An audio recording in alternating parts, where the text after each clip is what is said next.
Hey everybody, Mike here. I'm going to take a look at more exponents. And in this video, we're looking at what happens when you have an exponent raised to an, or rather, an exponent, a base and an exponent, all in parentheses, additional exponent on the. And when that happens, what we do is we multiply what's in the exponents. We get x to the 15. And this distributes. This is x to the 2 times 4, or x to then the 4x on the y. We get y to the 3 times 4, y to the 12th. And lastly, for this, the 10th power, because of this addition, it doesn't distribute. This addition stops it, not multiplication. This would be x plus y, x plus y, x plus y 10 times.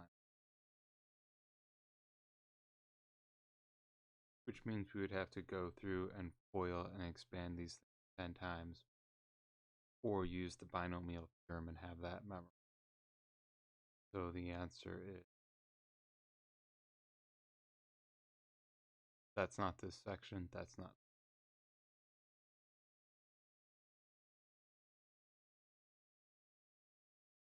Let's look at some more examples and simplification.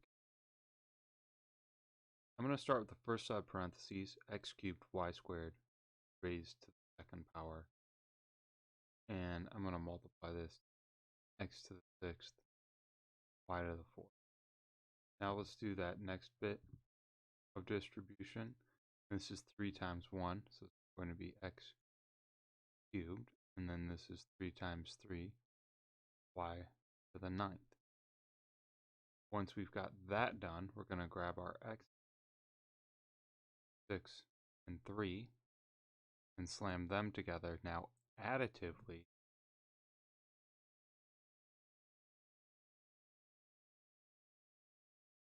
we're going to do the same thing with the 4 and 9 gets.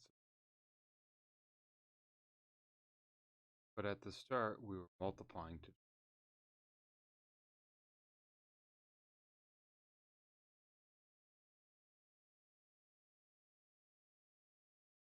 Now, that's not to say we're actually multiplying this by, we're raising it to the 3rd power. But the tally, the indicator on the exponent, the arithmetic we use to compute the new exponent is to multiply. Last, down here, let's take a look at this. Parentheses first. So I'm going to take and this numerator here and this distribution, x to the 5th, y to the 10th. Then we're going to do the same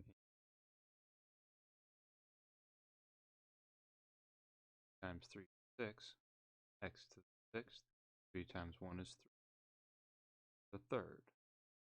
Okay, now, like in the last video, what we're going to do, we're going to subtract the smaller from the larger and leave it in that place. This becomes x to the 6 minus 5, x first in the denominator. Then for the y's, we do the thing. We're going to do 10 minus 3, but it's going to go up top in the numerator for that 10. Smaller number travels to the larger. Take a look at one more example here. This has got some negative signs. So we've got x to the negative 1 times y squared, quantity cubed, divided by x squared y raised to the negative 4 power.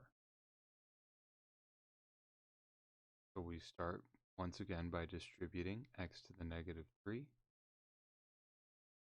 y to the 6th, and we're going to do the same in the denominator. X to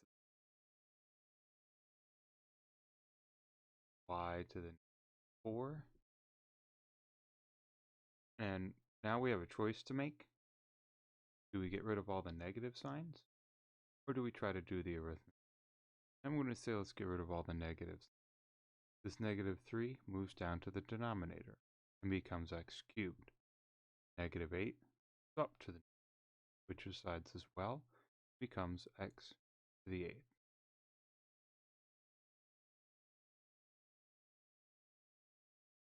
Y to the negative 4 jumps up to the numerator 2 and becomes y to the positive.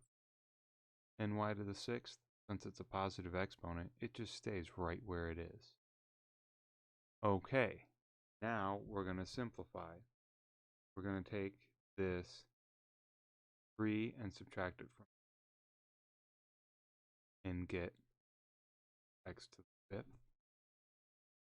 We're going to take 6, we're going to add it to 4, get y to the 10th.